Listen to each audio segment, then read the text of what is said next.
예수를 믿는 자에게 은사, gift, 은사를 주셨는데 그 은사들 중에 남을 돕는 은사가 있습니다.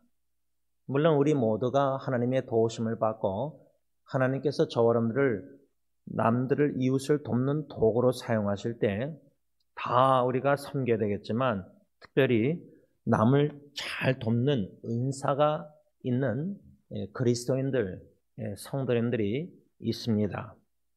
우리 교회에 이렇게 형제 자매들, 성도님들을 돕기를 자원하는 마음으로, 기쁜 마음으로, 즐거운 마음으로, 솔선수범으로 예수님의 사랑으로 돕는, 섬기는 귀한 성도님들 참으로 축복이 아닐 수가 없습니다.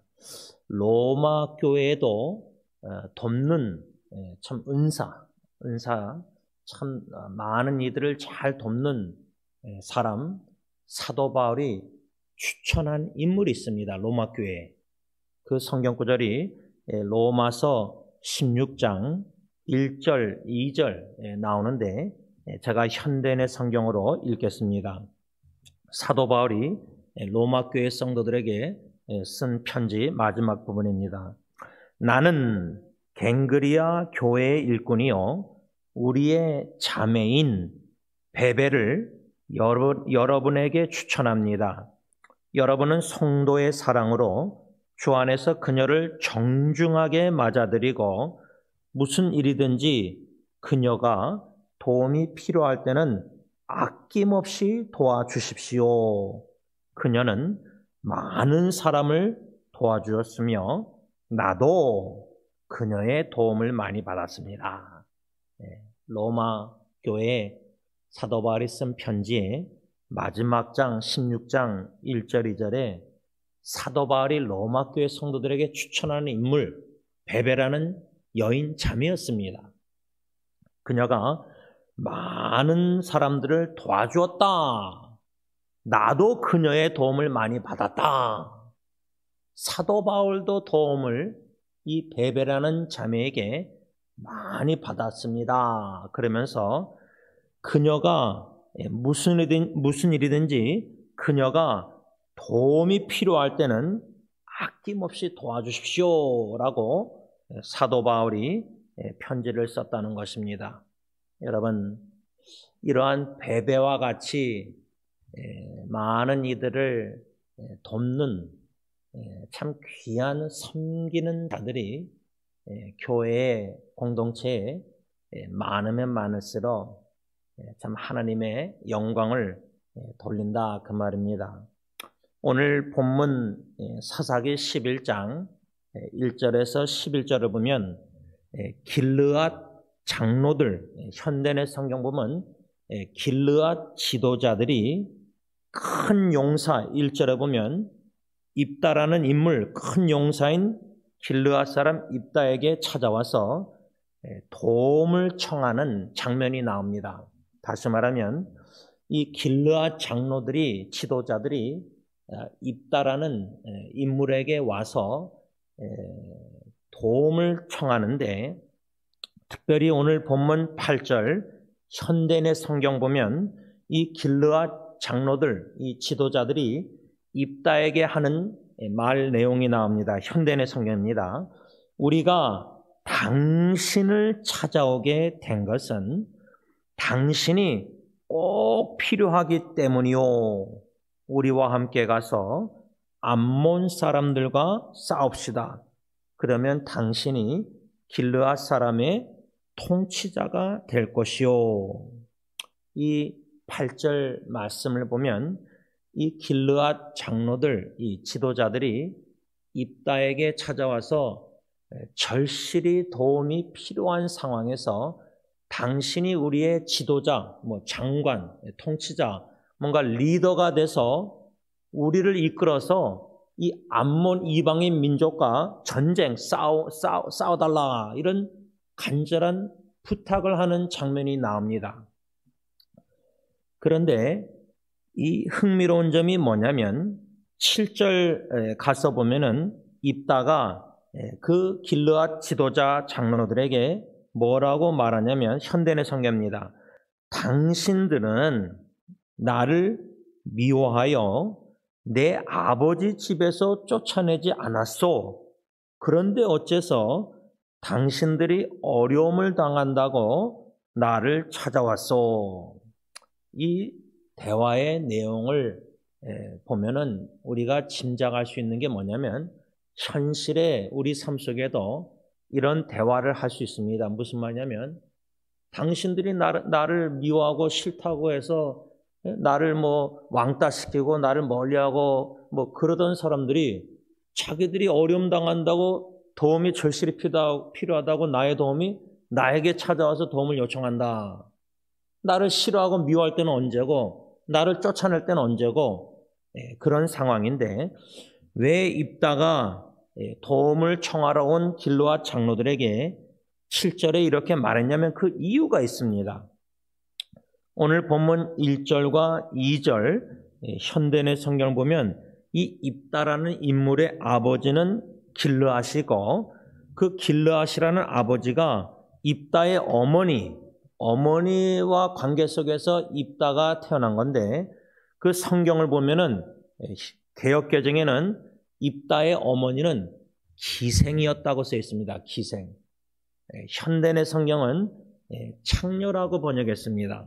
그러니까 이 길르앗이라는 아버지, 아까 길르앗 지도자 장로 똑같은 이름인데 이 입다의 아버지가 창녀 기생 여인과 동침해서 입다를 낳았지만 또 다른 아내가 있었던 겁니다.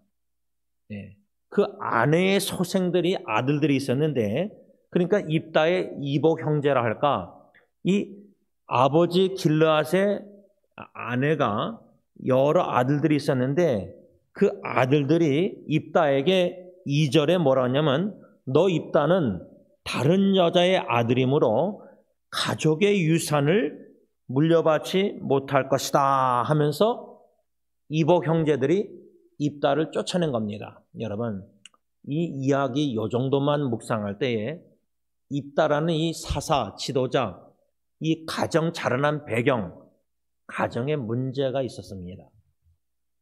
이복 형제들이 자기 아버지가 죽으면 그 유산을, 가족의 유산을 기생의 창녀의 아들 입다하고 나누기 싫으니까 형제들이 미워해서 쫓아낸 겁니다. 그래서 도망간 겁니다. 입다가. 돕당이라는 곳에서 피신해 있던 겁니다. 그런데 길르앗 장로들이 지도자들이 암몬하고 전쟁할 때 1절에 보면 이 입다라는 사람이 큰 용사이기 때문에 기드온도 큰 용사요 이렇게 천사 그러잖아요. 그러니까 큰 용사인 입다의 지도력이 지도자가 필요했던 겁니다. 절실히 전쟁하기 위해서. 그래서 찾아온 겁니다. 근데 입다 입장에서는 아니 당신들이 나를 미워해서 나를 쫓아내고 나서 지금 어려움 당한다니까 나의 도움이 필요하다고 지금 나에게 이렇게 와서 도움을 청하느냐? 그 심정이 어떻겠습니까? 저는 이 말씀을 요 정도 묵상할 때에도 어떤 적용을 반영을 해봤냐면 입다의 가정을 보면은 아버지, 자기 어머니는 기생, 또 다른 아버지의 또 다른 와이프, 아내, 거기에 또 아들들, 이러니 가정의 문제에 어려움과 미움과 가족의 유산으로 인해서 다툼, 이걸 볼 때 창세기에 요셉이 생각납니다. 요셉도 형들 10명 형들이 요셉을 미워해서 죽이려고 하고 이런 말씀을 볼 때 성경이나 지금이나 많은 우리 예수 믿는 가정들 안에도 참 문제가 많습니다. 그 가정에 문제가 있고 가정에서 그리스도의 사랑과 그리스도의 모습과 섬김과 도움과 이런 참 모습이 안 보이면은 가정에 문제가 있으면 이 마음이 참 편안하기가 힘듭니다. 도움이 절실히 필요한 가정들이 많습니다. 어쩌면은 주님께서 저와 여러분들을 통해서 그 어려운 가정들을 돕기를 원하실 수도 있습니다. 그래서 우리가 기도하는 겁니다. 어려움이 있는 가정들을 알게 하신 하나님께 엘리에셀 우리를 돕는 분, 에베네스 하나님 여기까지 우리 가정사역에 여기까지 온 것만 해도 기적 아닙니까? 입다의 가정에는 이러한 가정사가 있었습니다. 그래서 도망가 피신하고 있었던 입다에게 찾아와서 길르앗 장로들이 우리가 당신을 찾아오게 된 것은 당신이 꼭 필요하기 때문이다. 암몬과 전쟁에서 큰 용사인 지도자 입다가 꼭 도움이 절실히 필요했다는 겁니다. 저는 이 말씀 속에서 한 두 가지를 좀 구체적으로 생각했는데, 첫 번째로 생각이 된 것은 그 다음 장인 사사기 12장에 가서 보면은 1절에서 3절을 보면은 이미 이젠 전쟁은 끝났습니다. 입다가 참 지도자, 길르앗의 지도자 사사로서 하나님이 함께 하셔서 전쟁에서 승리했습니다. 그래서 암몬 사람들을 물리쳤는데 그 후에 이 에브라임 사람들이 사사기 12장에 가서 보면 입다에게 와서 뭐라고 말하냐면 현대의 성경 1절로 있습니다. 너 입다, 네가 어째서 우리를 부르지 않고 너만 가서 암몬 사람과 싸웠느냐? 우리가 너와 내 집을 불로 태워버리겠다. 이 에브라임 사람들, 이 사사기 12장 1절뿐만 아니라 제가 알기로는 또 다른 곳에서도 또 이렇게 말합니다. 이게 무슨 말이냐면 길르앗 사람들 장로들이 와서 큰 용사 입다에게 절실히 도움이 필요하니까 우리의 지도자가 되달라, 장관이 되달라, 사령관이 되달라, 현대의 성경. 그래서 하나님이 입다를 사사로 들이켜 쓰셔서 이스라엘 백성들로 하여금 암몬 사람들과 전쟁에서 승리케 하셨습니다. 근데 전쟁이 끝난 후에 에브라임 사람들이 불평하는 거예요. 입다에게 와서. 너 왜 전쟁할 때 우리 안 불렀느냐? 왜 우리에게 도움을 청하지 않았느냐? 왜 같이 싸우자고 말 안 했느냐? 이렇게 불평했는데 2절에 3절에 가서 12장에 입다가 이렇게 현대의 성경 답변합니다. 나와 내 백성이 암몬 사람과의 대결에서 위기에 처했을 때 내가 너희를 불렀으나 너희는 나를 그들의 손에서 구해주지 않았다. 너희가 돕지 않는 것을 보고 내가 목숨을 걸고 건너가서 암몬 사람과 싸우자 여호와께서 나에게 승리를 주셨다. 그런데 어째서 너희가 오늘 와서 나와 싸우려 하느냐? 여러분, 교회 안에서도 분명히 도움을 청해서 같이 이 사역을, 이 일을, 하나님의 일을 하십시다 했는데 분명히 도움을 요청했는데 돕지 않고 나서 그 일이 잘 하나님의 도와셔서 참 하나님께 영광 돌리는 쪽으로 돌려서 성공적으로 일을 마쳤는데 나중에 와서 영광을 같이 누리기를 원하니까 그렇잖아요. 그렇죠? 근데 그때 왜 우리를 안 불렀느냐? 왜 우리에게 도움을 안 청했느냐? 이미 입다는 도움을 청했거든요. 에브라임 지파에게. 근데 자기들이 돕기를 거절하고 나서 전쟁에서 하나님이 승리케 하시니까 왜 우리를 안 불렀느냐? 불평 원망하면서 불태워 이렇게 하는 거예요. 저는 이 말씀을 묵상할 때 현재에도요, 이런 일이 교회 안에서나 가정 안에서 충분히 일어날 수 있습니다. 부부 관계에서도 일어날 수 있고요. 부모 자식 관계도 일어날 수 있습니다. 이런 짧은 묵상의 글을 적어보았습니다. 우리가 위기에 처했을 때 그 사람에게 도움을 청했지만 그때에는 도움 주기를 거절했으면서 나중에 와서 왜 자기에게 도움을 청하지 않았냐고 불평한다면 어찌 그 불평이 우리가 보기에 합당한 불평이라 말할 수 있습니까? 여러분, 가정이나 교회에서나 보면요, 또 우리 자신의 불평하는 소리를 말씀에 비춰서 거울에 뒤돌아보면 하나님 보시기에 합당하지 않은 불평을 너무 많이 합니다. 에브라임 사람들은 입다에게 와서 그렇게 불평할 입장이 아니었습니다. 제가 또 한 가지 두 번째 이런 글을 써봤습니다. 주위 사람들에게 도움을 구해보지만 다들 우리에게 도움 주기를 거절할 때, 우리가 거절당하는 거예요. 여기저기 절실히 도움이 필요해서 도움을 청하는데 거절당하는 거예요. 에브라임 지파가 입다에게 도움을 거절한 것처럼, 그렇죠?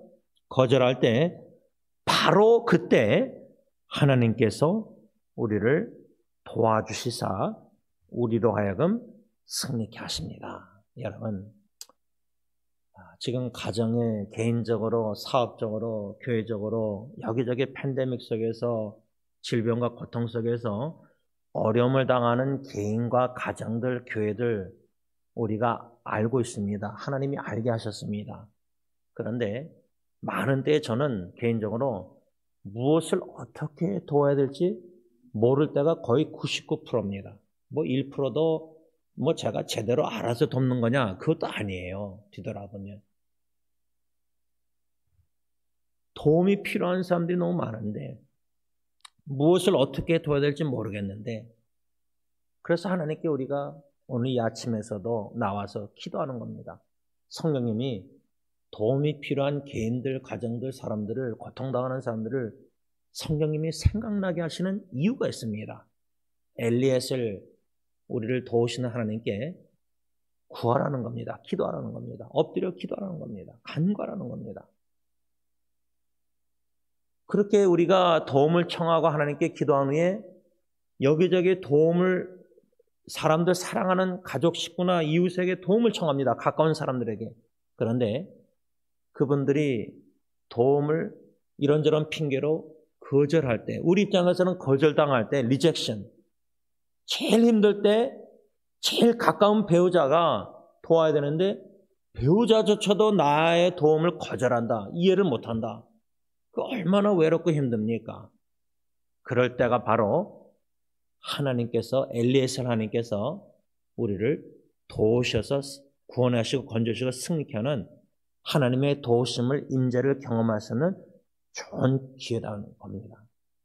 하나님께 도움도 구하다가, 사람들에게 도움도 구하다가 거절 안 하고 막 돕겠다 할 때 하나님이 그분들을 통해서 우리를 도우시면 되는데, 하나님이 그분들을 도움의 도구로 사용도 안 하시는데 우리가 도움을 청해서 도움을 받는다. 그거는 아무 소용이 없는 겁니다. 아무 도움이 안 됩니다. 제가 둘째로 이 말씀을 묵상하면서 생각하게 된 것은, 입다의 입장에서 그 심정이 어땠을까? 자기를 밉다고 자기 아버지 길르앗 집에서 쫓아내놓고 이제 와서 자기들이 어려움 당한다고. 그래서 저는 이 말씀을 좀 입다의 입장에서 생각해 볼 때 실제로 우리 삶 속에 비슷한 경험을 해보신 분들도 있을 겁니다. 물론 입다처럼 어떤 분들이 여러분들을 뭐 가족 식구가 미워하고 친구들이 미워하고 여러분들이 미움을 받아서 쫓아낸 바 돼서 누구에게 피해가지고 그 정도는 아닐지라도 항상 자기가 도움이 필요할 때만 찾는 사람. 제 친구 하나가 메케닉 친구가 있는데 자동차 망가질 때만 친구들이 연락 온다는 거예요. 오일 체인지 뭐 하고 그러고도 돈도 안 내고 간대요. 그러면 그 친구 입장에서는 저한테 이제 솔직히 여러 번 나눴는데, 친구가 차가 망가지면 메케닉 이 친구만 찾는 거예요. 그 다음에 연락이 끊겨요. 근데 저도 개인적으로 인터넷 사역을 하면서 경험하는 것은, 제일 위기 때, 힘들 때 비밀 댓글이나 카톡으로 누군지도 모르죠. 도움을 요청하는데 하나님이 저 같은 사람도 도구로 사용하셔서 조금이나마 도움이 돼서 여러모로 이렇게 문제가 해결되면 연락이 끊깁니다. 그런데 하나님께서 저에게 주신 마음은, 우리가 주님께서 저 사람들을, 누군가를 도움이 필요한 사람들, 도움을 청해서 찾아오는 사람들에게 도와줄 때에, 도구로 사용하실 때 우리의 마음, 신앙 자세는 예수님처럼 무조건적으로 희생적으로 섬겨야 된다는 겁니다. 조건적으로 돕는 게 아닙니다. 하나님은 도움의 도구로 저 사람들을 사용하실 때 부부관계도 마찬가지입니다. 내가 뮤추얼리 이렇게 도우면 내 배우자도 나를 이렇게 도와야 된다. 그런 기대감으로 배우자를 돕고 섬기면 안 됩니다. 주님은 마태복음 20장 28절 보면 인자가 온 것은 섬김을 받으려 함이 아니라 이렇게 적용할 수 있습니다. 우리가 이웃을 식구나 도울 때 우리는 도움을 받으려 함이 아니라 도리어 섬기려 하고 도리어 이웃을 도우려 하고 자기 목숨을 많은 사람의 대성물로 주려 합니다. 이 말씀을 예수님을 우리가 본받을 때 도움으로 적용할 때 우리는 도움을 받고자 그게 아니라 하나님이 우리를 도우시니까 도움을 경험하니까 우리는 이웃을 가족 식구도 도울 때 예수님은 목숨까지 십자가의 대속물로 죽기까지 섬기셨다면 우리가 이웃을 도울 때 심지어 적어도 배우자, 자녀, 가족을 도울 때 무조건적으로 기대하지 말고 조건 없이 목숨까지 줄 정도로 사랑하니까 무조건적으로 돕는 도구로 쓰임받자 그 말입니다. 제가 이 본문 말씀을 묵상하다가 특별히 8절, 9절 말씀 중심으로 이러한 짧은 말씀 묵상의 글을 적어보았습니다. 아무리 사람들이 우리에게 도움을 청한다 할지라도 하나님이 우리로 하여금 그들을 도와주시지 않으면 소용이 없습니다. 제가 왜 이런 말씀에 적용의 글을 적게 됐냐면 9절 말씀 현대내 성경 사사기 11장 오늘 본문 보면 입다가 그 길르앗 장로들에게 말하는 내용이 나오는데 이런 말이 있습니다. 또 여호와께서 나에게 승리를 주신다면, 이 말은 뭐냐면 길르앗 장로들 지도자들이 입다 큰 용사에게 당신의 도움이 절실히 필요합니다. 우리의 사령관 장군이 돼서 암몬 사람과 싸우십시다 이럴 때 입다의 답변은 여호와께서 나에게 승리를 주신다면 이겁니다. 저는 이 말씀을 어떻게 적용했냐면 주님께서 나를 도움의 도구로 쓰신다면, 지금 저 사람이 나에게 도움을 청하는데 카톡으로 저 사람이 나에게 기도부터 하고 지금 상담 여러 가지 도움이 필요한데 내가 뭔가 돕고자 하는 이 목회자는 그런 병이 있습니다. 병. 막 도움이 필요한 사람들이 보면 막 마음이 나가서 막 돕고자 막 이렇게 하나님께 먼저 기도하고 구하고 하나님 저를 주님의 도움의 도구로 사용하실 것입니까? 주님이 저를 도움의 도구로 쓰신다면 그러면 순종하고 가서 그 지체들을 이웃들을 도와야 되는데 그런 확신과 믿음도 없이 내 힘으로 내 능력으로 내가 뭔가 경험담으로 누군가를 막 돕고 싶어서 막 도울 때 돕고자 했다가 더 피해를 입히는 경우도 있습니다. 다시 말하면 엘리에셀 우리를 도우신 하나님이 저와 여러분들을 함께 하셔서 돕는 도구로 쓰신다면 우리가 쓰임 받아야 된다. 그럴 때 그 도움이 그 이웃들에게 도움이 필요한 자들에게 적합한 하나님의 때 하나님의 방법으로 돕게 된다. 그 말입니다. 말씀을 맺고자 합니다. 이렇게 새 2023년도가 시작한 지 벌써 이렇게 7일째 일주일이 되었습니다. 이런저런 여러분들 자신들도 지금 도움이 하나님의 도우심, 엘리에셀 하나님의 도우심이 필요하실 수 있을 겁니다. 자신을 생각할 때, 부부관계를 생각할 때, 자녀들 후손들을 생각할 때, 가정 친척을 생각할 때뿐만 아니라 여기저기 교회 식구들 또 질병과 고통, 어려움 당하는 지체들 도움이 필요한 분들이 많습니다. 시편 121편 1절 2절 말씀이 생각납니다. 현대의 성경으로 있습니다. 내가 눈을 들어 산을 바라보리라. 나의 도움이 어디서 오는가? 나의 도움이 천지를 만드신 여호와에게서 오는구나. 여러분, 요나서 2장 9절, 구원도 하나님께로부터 오는 거고요. 전쟁에서 영적 전쟁, 싸움도 승리도, 마귀 사탄 유혹 이런 전쟁도 승리도 하나님에게서 오는 거고요. 우리의 도움도 내 배우자, 내 부모, 자녀 아닙니다. 절실히 도움이 간절히 필요할 때 우리를 유일하게 확실하게 도우시는 분은 천지를 만드신 하나님밖에 없습니다. 두 번째로 생각난 것은 새 찬송가 214장, 나 주의 도움받고자 주 예수님께 빕니다. 그 구원 허락하시사 날 봐두옵소서. 큰 죄에 빠져 영죽을 날 위해 피 흘렸으니 주 형상대로 빚으사 날 봐두옵소서. 내 힘과 결심 약하여 늘 깨어지기 쉬우니 주 이름으로 구원해 날 봐두옵소서. 내 주님 서신 발 앞에 나 꿇어 엎드렸으니 그 크신 역사 이루게 날 봐두옵소서. 내 모습 이대로 주 봐두옵소서. 날 위해 돌아가신 주 날 봐두옵소서.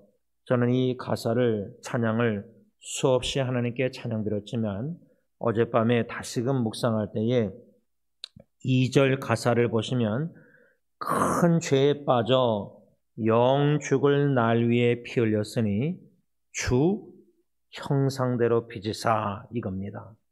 도움이 절실히 필요한 어려운 상황, 주님은, 우리를 도우시는 천지를 지으신 하나님은 그러한 어려움, 도움이 절실히 필요한 상황도 사용하셔서 우리를 형상대로, 하나님의 형상대로 빚으신다는 겁니다.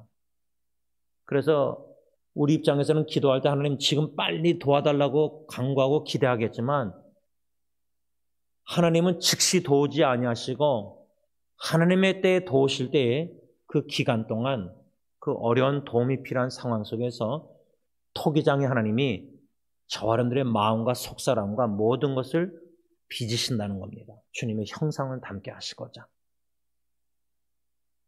지금 이러한 과정을 저와 여러분들이 겪고 있지는 않는가 기도하겠습니다.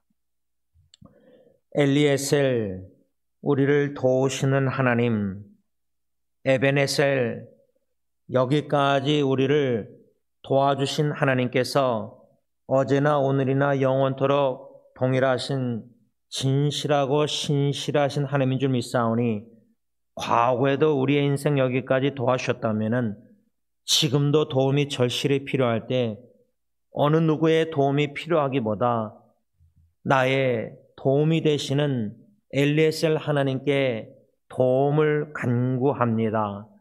하나님의 도우심을 받기를 원합니다. 하나님의 때에 하나님의 방법으로 우리를 도와주시되 도움이 절실히 필요한 이 순간도, 상황도, 힘든 어려움도 하나님께서 사용하시사 우리를 토기장의 하나님 빚어주셔서 이 참 못난 진흙덩어리 빚어주셔서 예수님을 닮아가는 도움이 절실히 필요한 상황으로 사용하여 주실 줄 믿고 감사함을 드립니다. 지난 인생을 되돌아볼 때 엘리에셀, 나의 도움이 되시는 하나님, 에베네셀, 여기까지 도와주셨고 죽을 때까지 도와주실 줄 믿고 나 주의 도움받고자 주님 앞에 엎드려 간구하오니 주여 도와주시고 우리를 이웃을 돕는 주님의 도움의 도구로 사용하여 주시옵소서. 예수님의 이름으로 감사하며 기도를 올리옵나이다. 아멘. 우리 다